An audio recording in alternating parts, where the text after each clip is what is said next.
Hello, Tomahawk YouTube here with my unboxing and first impressions of the Unicomp Ultra Classic. I'm going to tear into with my very sharp butter knife. Okay, you'll find out with me. Okay, so we are launched right into the keyboard. It's a little mash drop packing slip. Have some protection for the keyboard. Doesn't look like there's too much in here. No, box is already empty. Go ahead and toss it over there. Get those out of the way.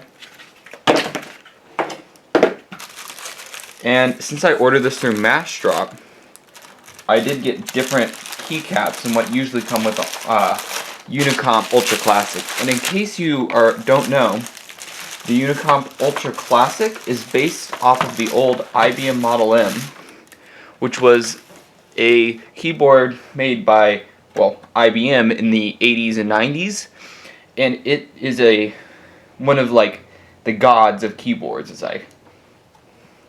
a lot of people like to say, because it uses a buckling spring switch, which is different than any other switch on the market today, except for the Unicomp keyboards, as they use pretty much the same design as the old keyboards. Now, these keyboards have a Windows key, which the old Unicomp Ultra Classics did not.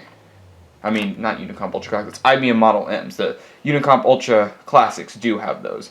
And as we can see, we have a USB plug that plugs into your computer, which the original IBM Model M did not have. It had a PS2 plug. And then we also have this little blank space right here.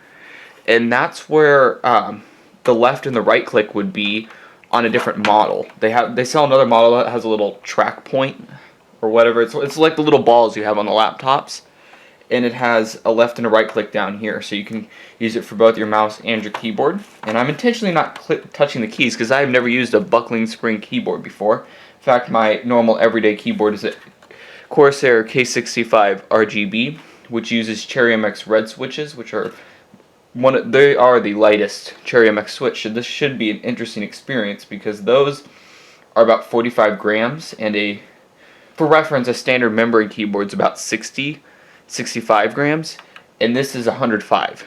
So it's kind of like a typewriter. Before I start clacking away on this keyboard, we can see that there's almost two keycaps. Under this keycap, which I'm not going to pull off right now, there is a spring, which is the buckling spring. That's where they get their name.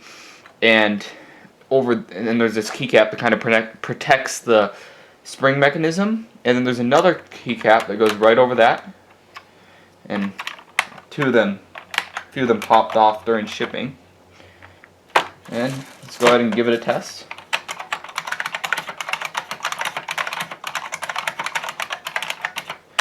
That is quite a bit different than I was expecting. It's very clicky, very much like a Cherry MX Blue switch, which I was expecting, but they are a little bit different than your standard mechanical switch as they have today. They're they get harder to press the further you go down. At least that's how they feel to me. Actually the first few little bit of travel is very easy to, very light, and then as soon as you get a little farther down, as soon as you hit that click, it's very hard to push any further. But that click is where it actuates, and it doesn't go much past that. Whereas Cherry MX switches, they actuate about halfway in between. So when you actuate the key switch, when you get that clack like on a Cherry MX Blue, you're only halfway through its travel. Whereas this, as soon as you hit that clack, you're almost to the bottom. They almost feel a little shorter distance than the Cherry MX switches.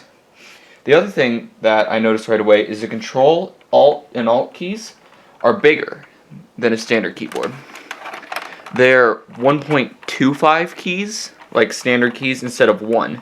So it makes these a little wider, and I believe the spacebar is just a tad, I think it's just a tad smaller. It's like 0.25 smaller, 6.25 instead of 6.5. Don't quote me on that, but I think it's a little bit smaller. And I actually didn't purchase this keyboard for me. I purchased it as a present to a family member, and she is someone who loved typing on typewriters, and she even has a typewriter in office, and this is something I saw that went on Massdrop, and I thought, wow, that would be perfect for her. Something for her to have fun typing on, I guess you could say. She's not really a keyboard enthusiast, but it should be a good present nonetheless.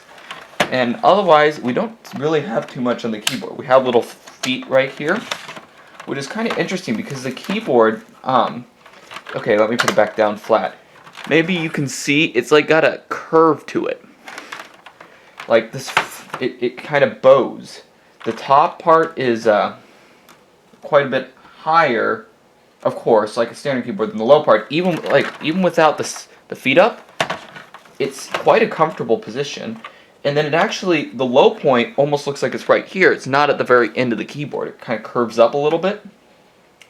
It's a very interesting typing experience, and it is certainly heavier than any Cherry MX switch I've used. It's a very interesting typing experience, and initial impressions are quite good. I really do like it for typing so far. I mean, I just unboxed it, but I will use it for a little bit and maybe post an update video. Thanks for tuning into my video. Please like or dislike and explain in the comments section why you did so.